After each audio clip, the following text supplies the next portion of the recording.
BFM Business, BFM Crypto, les pros.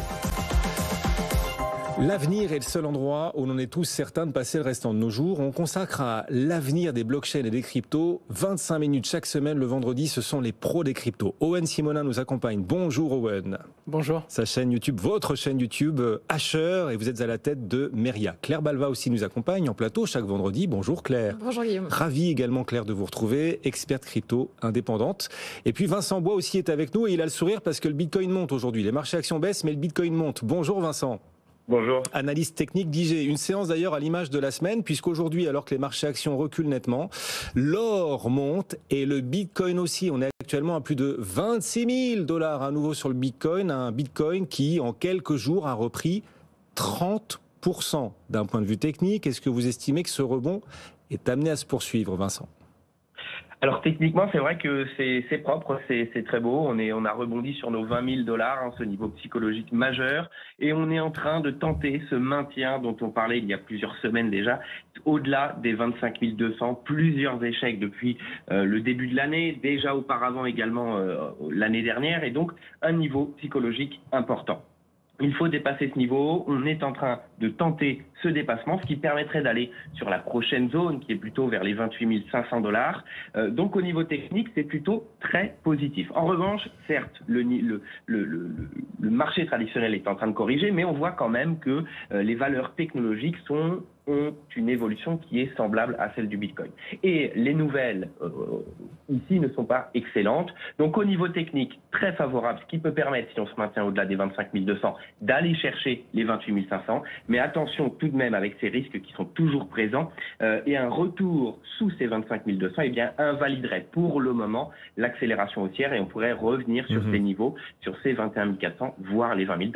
Alors effectivement, sur la semaine, le Bitcoin aura largement progressé, l'once d'or aura largement progressé, et Nasdaq également. Et ce qui est frappant sur la séance d'aujourd'hui, c'est que le Bitcoin, lui, continue de progresser, contrairement au Nasdaq. Le Nasdaq recule aujourd'hui, mais ça n'empêche pas le Bitcoin de poursuivre son rebond. On va en parler, bien sûr, avec nos pros des cryptos dans un instant. Sur l'Ether, on est à 1716 $ actuellement. Même question d'un point de vue technique. Est-ce que ce rebond, on garde sous le pied, quoi, pour se prolonger ?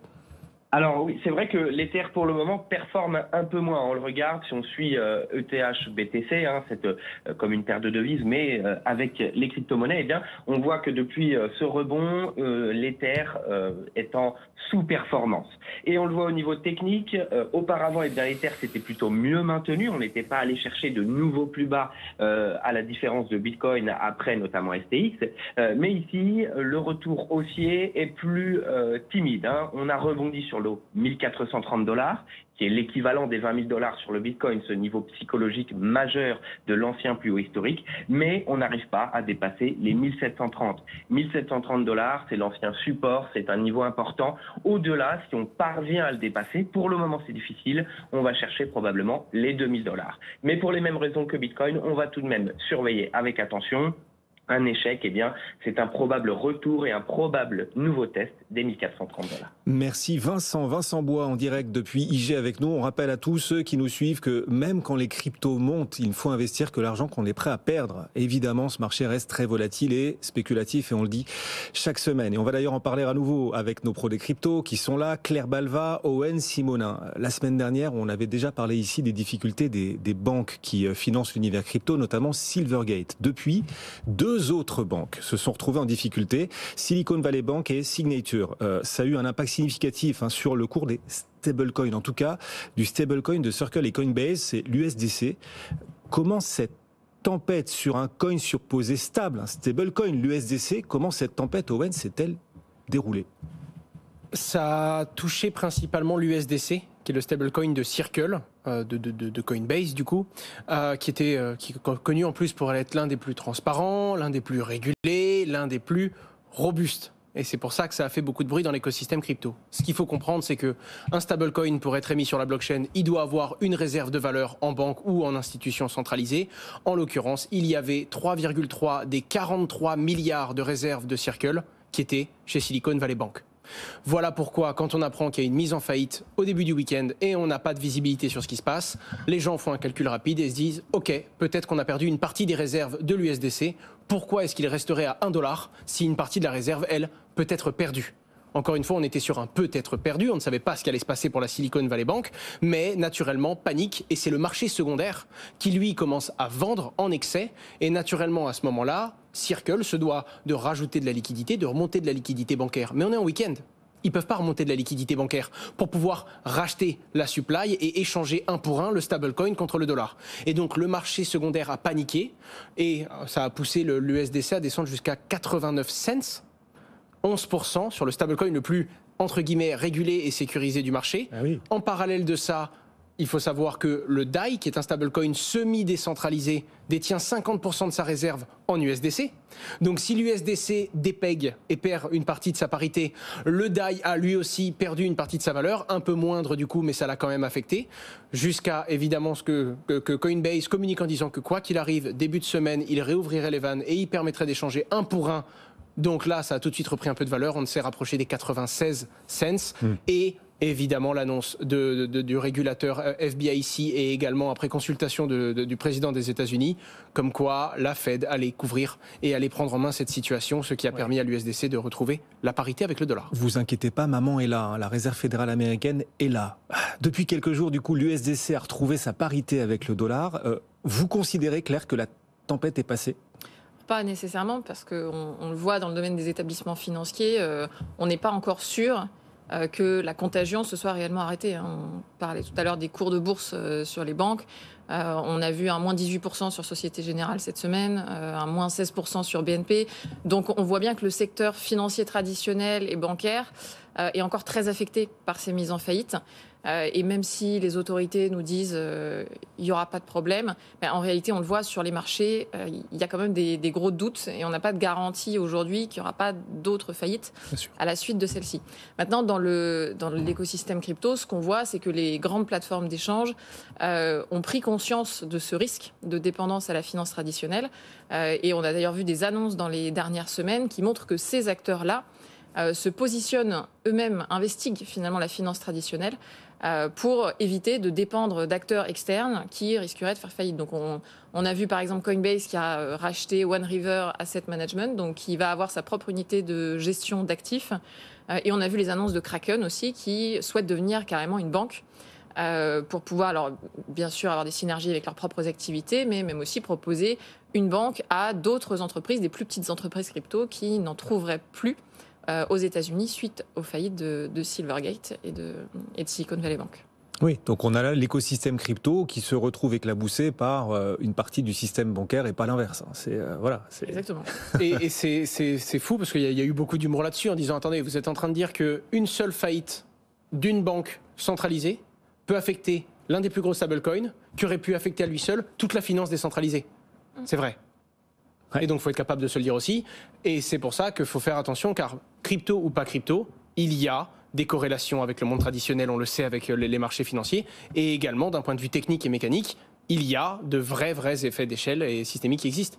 Ça donne d'autant plus de sens aux annonces qui ont été faites par l'équipe qui gère le DAI, l'équipe de MakerDAO, de limiter leur dépendance à un seul stablecoin que sera l'USDC. Mais quel que soit le stablecoin dont on dépend, ça cause un risque en termes de centralisation. Et alors, beaucoup de gens dans l'écosystème crypto ont interprété la fermeture de Silicon Valley Bank, Signature et Silvergate comme une attaque. Une attaque, mesdames, messieurs, contre le secteur crypto. Pourquoi, Claire, certains pensent-ils que la fermeture de ces banques serait une attaque contre l'écosystème crypto ? Alors, ce qui a fait le plus de bruit, c'est les propos de Barney Frank, qui est un ancien régulateur, un ancien membre du Congrès plutôt américain, qui avait notamment beaucoup participé à la réglementation bancaire suite à la crise de 2008. Et il se trouve que Barney Frank, aujourd'hui, siégeait, on ne sait pas trop, à la Silvergate, à la Signature Bank, pardon. Et donc, Barney Frank, lui, ce qu'il dit, c'est qu'il n'y avait pas de raison objective de mettre en faillite cette banque. Et donc, ce qu'il dit, c'est que la seule véritable raison, en tout cas, alors il n'a évidemment pas de preuves, mais lui, c'est ce qu'il ressent avec son expertise du secteur financier traditionnel. Lui, il ressent que la raison principale, c'est en réalité un signal très négatif des régulateurs sur la crypto, et en tout cas un manque de confiance des régulateurs dans cette activité crypto des banques. Et ça, c'est d'ailleurs confirmé par un certain nombre d'articles de presse qui, alors encore une fois, n'ont pas de preuves sérieuses dans la mesure où ils se basent sur des sources anonymes, mais sources qui disent que le régulateur, la FDIC, demande aux racheteurs de ces entreprises-là d'abandonner les activités crypto de ces banques. Ah bon? Et donc on garde tout sauf leurs activités crypto. Voilà, alors encore une fois, source anonyme, donc je ne veux pas ici donner de l'écho à des rumeurs, mais on voit un certain nombre d'articles là-dessus qui laissent penser que le régulateur n'aurait pas confiance, en tout cas dans la pérennité, dans la solidité de ces activités-là. Bon, ça reste de la rumeur, on n'a rien de plus pour l'instant. Il faut demander aux journalistes eux-mêmes. Et qui a progressé cette semaine? Qui a eu le sourire toute la semaine, mesdames, messieurs? C'est le Bitcoin. Oui, le Bitcoin, et encore plus aujourd'hui, qui a franchi à nouveau la barre des 26 000 $. Il a gagné plus de 30% en à peine quelques jours, le Bitcoin. Est-ce que, Owen, vous établissez, vous, un lien entre cette hausse du Bitcoin et les doutes autour du secteur bancaire? Très peu de gens sont d'accord là-dessus. Il y a plusieurs raisons, et c'est très souvent un amas de raisons qui font qu'il y a une hausse ou qu'il y a une baisse. Quoi qu'il en soit, oui. Le côté, les crypto-monnaies ont à la base été créées pour être totalement libres et indépendantes et fonctionner juste sur les utilisateurs qu'elles ont et être hors de ce système bancaire et hors de la finance traditionnelle, notamment avec ce qui s'est passé en 2008, pendant la crise des subprimes. Aujourd'hui, naturellement, quand on commence à avoir des doutes et qu'on voit quelques problèmes dans la finance traditionnelle et dans les banques, ça donne un peu d'énergie aux cryptos. Il n'y a aucun doute là-dessus. Par contre, la réalité, c'est que les crypto-monnaies, c'est un marché non significatif vis-à-vis de la finance traditionnelle et le monde bancaire. Certains disent oui, ça y est, c'est l'effondrement des banques aux États-Unis. Si c'est ça qui faisait monter les crypto-monnaies, je parierais plus sur 30% de hausse pour le Bitcoin par jour qu'un 30% global une seule fois. On parlerait de montants qui seraient si gros que ça viendrait bouleverser l'intégralité des crypto-monnaies bien plus fort que ce que Bitcoin a fait. Même s'il a quitté les 19 800 pour toucher 27 000 $ ce matin. Il y a d'autres raisons, notamment CZ, qui ne peut plus, CZ, le directeur de Binance, qui ne peut plus émettre son stablecoin et qui a annoncé repositionner $1 milliard de fonds de réserve sur du Bitcoin, de l'Ether et du BNB. Il y a également Fidelity, qui annonce son offre d'achat et de vente de crypto-monnaies sans aucune commission, même s'il y a toujours un spread, à plus de 37 millions d'utilisateurs. Donc c'est un signal fort et naturellement, ça peut participer à cette hausse. Et il y a naturellement le fait que naturellement, on a les taux directeurs qui se calment un petit peu. On a une détente de ces fameux taux, un peu plus de liquidité et naturellement une procédure de renflouement. C'est des billets et de la liquidité en plus sur le marché et ça finit par profiter à certains actifs qui en profitaient déjà à l'époque où c'était le cas, notamment le Bitcoin. Donc il y a un ensemble de raisons. En tout cas, voilà, il est sûr que ce petit doute et ces questions, que ce soit aux États-Unis mais également avec le Crédit Suisse, créent une atmosphère qui encourage certains et se disent ça fait vraiment longtemps qu'on pense qu'un jour ça arrivera. Si ça part maintenant et qu'on n'est pas dessus alors qu'on l'avait vu, ça crée une frustration et je pense que c'est un petit peu de FOMO peut-être aussi là-dessus, sur le Bitcoin. Et puis la détente obligataire, vous le disiez, qui a aussi beaucoup aidé les actifs à risquer, le Bitcoin et le Nasdaq. Le Nasdaq a aussi vécu une belle semaine. Et alors vous le disiez, les aides des banques centrales et notamment de la Fed au secteur bancaire vont faire que malgré la réduction du bilan, ces aides vont venir ralourdir à nouveau leur bilan. Et tout à fait, on le voit d'ailleurs dans leur balance sheet, ils ont perdu une grosse partie de ce qu'ils étaient en train de récupérer petit à petit au fil de l'eau, quoi. C'est comme ça, c'est la finance. C'est la finance. Les pros des cryptos, c'est une semaine de crypto condensée en 25 minutes. C'est la boîte à condenser le temps. On va parler à présent d'un pas important franchi justement par une banque centrale cette semaine. On parle ici régulièrement des cryptos comme moyen de paiement quasi instantané entre particuliers ou adresses sur la blockchain. Eh bien, une banque centrale promet le même genre d'efficacité. C'est aux États-Unis. Et c'est la Fed, à nouveau elle, puisque la Fed annonce le lancement clair de FedNow, un nouveau service qui sera disponible l'été prochain. C'est quoi ce service et quelles sont ses promesses? C'est une technologie de paiement interbancaire qui a, je le résume bien sûr, mais qui a vocation à permettre des paiements instantanés entre établissements financiers, entre banques, et donc qui pourrait se substituer au système SWIFT, qui, malgré son nom, est en fait un système assez lent et qui demande des délais de traitement entre banques lorsqu'elles veulent s'envoyer de l'argent les unes aux autres. Et donc, cette technologie permettra de moderniser la finance traditionnelle. Alors, c'est pas du tout une technologie basée sur blockchain, ça n'a rien à voir avec les cryptos.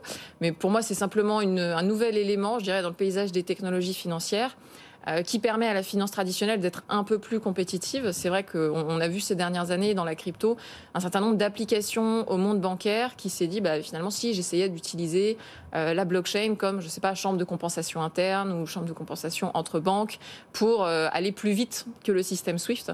Et là, ce qui se passe, c'est qu'on voit que la finance traditionnelle finalement se dit non, on peut faire ça autrement que sur blockchain, ce qui est tout à fait vrai d'un point de vue technique.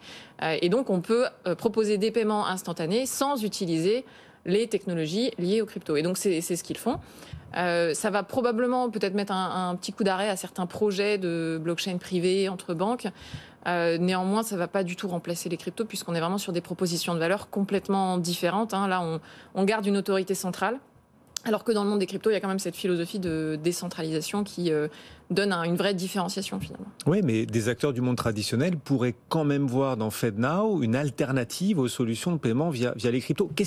Alors, Claire a commencé à en parler, mais qu'est-ce qui, à vos yeux aussi, Owen, différencie FedNow, ce futur service à venir de la Fed, et les solutions de paiement crypto ? Déjà, les solutions de paiement crypto sont pour tout le monde, les particuliers, les entreprises. C'est pas du tout le cas pour FedNow. C'est vraiment interbancaire, c'est-à-dire que ce serait entre la Fed justement et les banques commerciales. Et naturellement, on est très loin pour Monsieur Tout le Monde de pouvoir l'utiliser. Ensuite, on n'a pas de détails sur la technologie. Peut-être que ce serait un jour basé sur une technologie cryptographique. On sait juste que ça substitue le réseau SWIFT, mais on n'a pas encore de détails là-dessus. Ce qu'on sait par contre, c'est que aujourd'hui, il y a de très très lourds process LCBFT. De lutte contre le blanchiment d'argent et contre le financement du terrorisme. C'est-à-dire que toutes les banques, toutes les institutions, et même la preuve en France avec les PSAN crypto, pour vous dire à quel point ça va loin, toutes ces institutions se doivent de collecter l'identité de la personne qui dépose les fonds, vérifier l'origine de ces fonds, lutter contre le blanchiment d'argent et vérifier tout simplement d'avoir des flux sains. Le problème, c'est que si on commence à imaginer un FedNow qui propose des solutions à Monsieur Tout le Monde, est-ce que la banque centrale, est-ce que les banques centrales sont équipées aujourd'hui pour justement s'occuper du travail qui actuellement était un travail de banque commerciale, était un travail de ces structures qui, elles, vont pouvoir gérer beaucoup plus de transactions et vérifier. Scalabilité, on appelle ça. La scalabilité, pour adresser Monsieur Tout le Monde, je ne pense pas. Encore une fois, c'est quelque chose de totalement différent, ça reste intéressant et c'est pour ça qu'il y a des gens qui les comparent un peu, parce que c'est le moyen de paiement instantané, qui est quelque chose de nouveau à l'échelle interbancaire, entre guillemets, alors qu'en réalité, c'est totalement commun pour les stablecoins et pour les gens qui s'envoient de la liquidité. Mais c'est totalement différent. Les stablecoins, il y a des réserves qui sont centralisées de façon totalement différente. Les particuliers peuvent les utiliser, alors que FedNow ne sera que pour les institutions. Je pense qu'on est pour l'instant sur quelque chose qui n'est pas vraiment comparable et que c'est vraiment juste l'instantanéité du paiement qui vient faire ces comparaisons rapides. Et on n'a pas encore parlé dans les pros des cryptos cette semaine de Gary Gensler. C'est Zeus, Gary Gensler. Il règne sur les dieux de la finance traditionnelle comme sur les créatures mortelles de l'écosystème crypto. Gary Gensler, c'est le président de la SEC, le gendarme des marchés américains. Et tel Zeus, il envoie la foudre là où il le juge utile et juste. Eh bien, ces derniers jours, il s'est à nouveau exprimé en qualifiant certaines cryptos de securities. Le choix, l'usage de ce terme, la qualification de certaines cryptos en securities va sans doute sceller leur destin. Quelle crypto Gary Gensler a-t-il visé? Et Owen, quelles pourraient être pour ces cryptos les conséquences? C'est assez grave parce que presque toutes. Tout ce qui n'est pas Bitcoin, je vous laisse faire la liste. En fait, tout ce qui est proof of stake, et donc Ether et toutes les autres, ce qu'il faut bien comprendre, c'est qu'on avait déjà eu le début de cette histoire-là quand Kraken s'est vu interdire le fait de proposer des solutions de stacking à ses clients. Là, on n'interdisait pas le stacking, on interdisait la fourniture de services sur le stacking as a service. Le problème, c'est qu'en redéfinissant toutes les crypto-monnaies elles-mêmes en proof of stake comme des securities, les États-Unis se fermeraient à l'entièreté de ces cryptos. Et donc là, catastrophique, autant vous dire que Coinbase pourrait proposer du Bitcoin, et c'est tout. Enfin, autant vous dire que ça tuerait l'activité. Là, ce serait quelque chose de grave. En parallèle de ça, tous les émetteurs de ces crypto-monnaies pourraient se faire attaquer par la Security Exchange Commission comme ayant émis des securities sans droit, sans licence, sans enregistrement.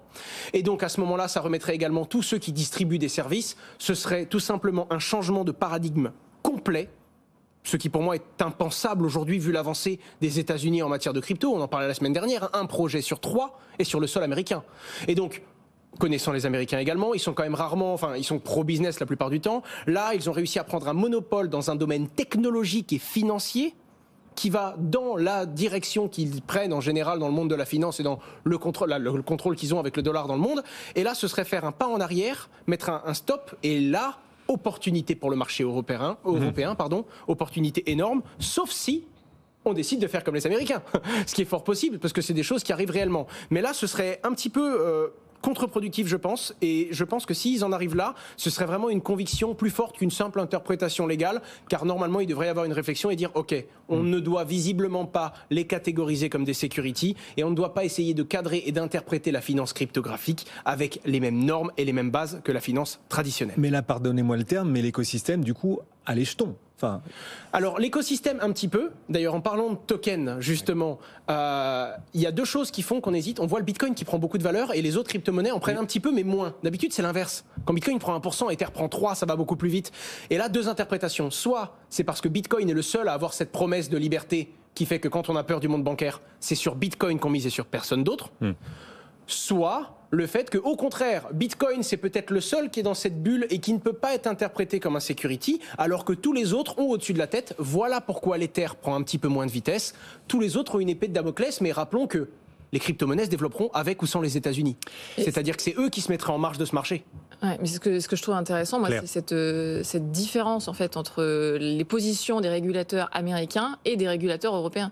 Parce qu'en Europe, la philosophie, c'est plutôt de se dire on va interdire les crypto-monnaies en preuve de travail parce qu'elles polluent, parce qu'elles consomment de l'énergie, etc. Aux États-Unis, on se rend compte qu'ils veulent réguler beaucoup plus durement les crypto-monnaies qui sont en preuve d'enjeu. Donc on se retrouve dans une situation très compliquée parce qu'on voit les États-Unis qui donnent un avenir très prometteur à Bitcoin et qui finalement sur tout le reste veulent s'en séparer, alors qu'en Europe c'est l'inverse. On revient à la Grèce antique, là on a Zeus et puis les différentes cités, le roi Bitcoin et son rival l'Ethereum qui tente aussi de monter en puissance, sauf que l'Ethereum pourrait être considéré comme un security. On va suivre tout ça bien sûr de très très près. L'Ethereum dont les développeurs d'ailleurs font la grimace, Claire. La mise à jour du réseau Shanghai qui devait cette mise à jour arriver d'ici avril aura peut-être quelques soucis ou un certain retard. Oui, alors c'est pas si inquiétant en réalité, mais pour donner du contexte, quand on fait une mise à jour sur une blockchain, notamment sur Ethereum, on la fait pas directement, on la teste sur ce qu'on appelle des testnets ou des réseaux de tests. Et donc là, on a eu l'exécution de cette mise à jour sur un réseau de test qui s'appelle Gurley. Et sur ce réseau, ce qu'on a vu, donc je rappelle, cette mise à jour a la vocation à permettre à ceux qui avaient stacké leurs Ethers dans cet algorithme en preuve d'enjeu de pouvoir les récupérer. Et donc là, ce qu'on a vu, c'est que les retraits avaient été assurés, mais de manière quand même nettement moins fluide que prévu. En fait, la raison, c'est tout simplement que les validateurs n'avaient pas tous bien mis à jour leurs nœuds, leur logiciel. Et donc le résultat, c'est que forcément, ça a retardé l'équipe de développement. En fait, c'est pas inquiétant. Pourquoi ? Parce que les validateurs sur un réseau de test, ils n'ont pas tellement d'incitation à mettre à jour leurs nœuds, puisque les Ethers du réseau de test, par définition, ne sont pas des vrais Ethers, donc ne valent rien. Donc ils sont un peu plus feignants que les validateurs dans la vraie vie sur le vrai réseau. Donc c'est pour ça que je dis que c'est pas, il faut pas s'inquiéter. Tout devrait mieux se passer sur le réseau principal, mais forcément, ça demande un peu plus de temps pour vérifier que tout marche bien. Merci à tous les deux de nous avoir accompagnés, les pros des cryptos, chaque vendredi sur BFM Business. Claire Balva, experte crypto indépendante, et Owen Simonin à la tête de Meria et votre chaîne YouTube Asher. On était à 620 000 abonnés la semaine dernière, on y est toujours. On doit être un petit peu au-dessus. C'est calme, on va arrondir, ça alors progresse. Peut-être que cette semaine, ça va changer avec la hausse des cours. Merci de nous avoir accompagnés.